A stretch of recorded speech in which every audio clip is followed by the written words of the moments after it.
La militante à l'origine de la campagne mondiale pour la libération des écolières nigérianes enlevées par les extrémistes de Boko Haram en 2014 est candidate à la présidence du Nigeria.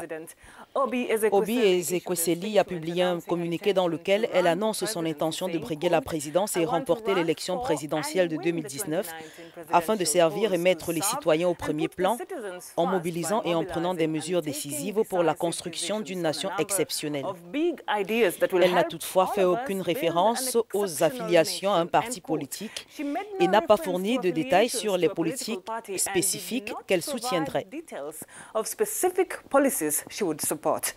Exactement, Linette. Et le moins que l'on puisse dire, c'est qu'à 55 ans, Obi Ezekwesili a un CV assez important. Elle est donc devenue une figure de la défense des victimes de Boko Haram après avoir été vice-présidente pour l'Afrique de la Banque mondiale. C'est aussi la cofondatrice de l'ONG Transparency International. Et la politique ne lui est pas tout à fait inconnue puisqu'elle a aussi été ministre de l'Éducation. C'est vrai, Barbara. Prenons à présent la direction du Nigeria où J.D. Johnson, une analyste politique, se joint à nous pour tenter de comprendre cette dernière candidature à la présidentielle de la responsable de la campagne.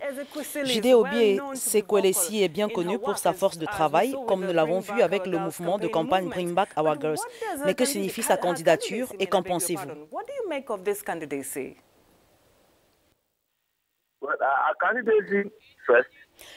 Eh bien, sa candidature est la première en termes de décalage entre les sexes.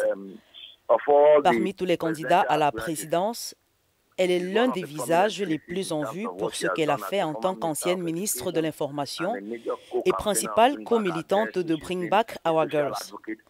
Elle a donc été une militante sociale.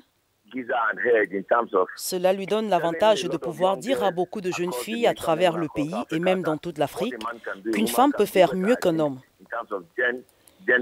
Et je pense que sur le plan de l'intégration, de la dimension de genre et de l'équilibre entre les sexes, sa candidature donnera à beaucoup de filles l'espoir de pouvoir aspirer à devenir ce qu'elles veulent devenir dans la vie. C'est un aspect de sa candidature. Le deuxième aspect, c'est qu'elle est également qualifiée, très instruite, célébrée, intelligente pour le poste. Elle a donc tout ce qu'il faut pour être présidente de la nation. Cependant, si vous regardez la plateforme, car elle a beaucoup de structures pour remporter l'élection, la structure dont nous parlons est une structure de parti politique. C'est la plateforme via laquelle elle va se présenter. Mais pour moi, sa candidature est symbolique dans le sens où cela donne l'espoir à beaucoup de filles au Nigeria, en Afrique. La crise de Boko Haram est l'un des principaux problèmes que les candidats aborderont. La candidature d'Obi pourrait-elle signifier qu'elle veut intensifier ce combat? Est-ce que l'administration Buhari n'en a pas assez fait?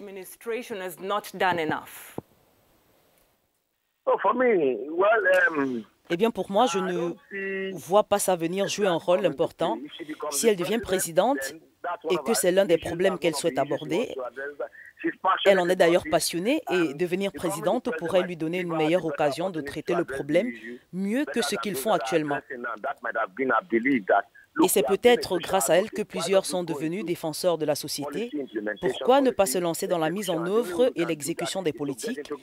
Et la seule façon de le faire est de passer par le gouvernement, car c'est lui qui prend les décisions concernant la question de la sécurité, celle du bien-être des citoyens.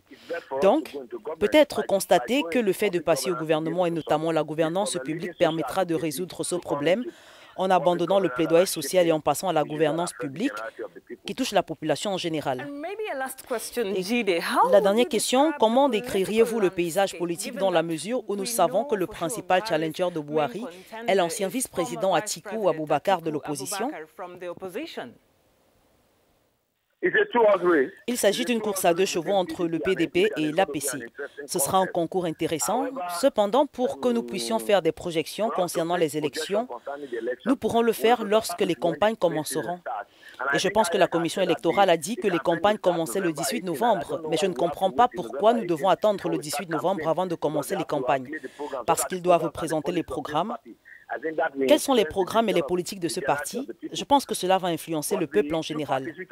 Mais les deux partis dont j'ai parlé et les deux candidats dont j'ai parlé ont le pouvoir, ils ont leur structure. Et c'est pourquoi j'ai dit plus tôt qu'il fallait une structure pour gagner une élection. Vous avez besoin d'une structure et la plateforme de parti vous fournit un moyen de créer une structure. Donc pour moi, les deux partis sont à égalité jusqu'à ce qu'ils aient planifié leur programme et qu'ils aient établi des plans pour les Nigériens. Je pense que nous ne pouvons pas arriver à une conclusion quant à savoir qui va gagner, mais ce sera un concours très serré et très intéressant entre les deux partis et ces deux candidats.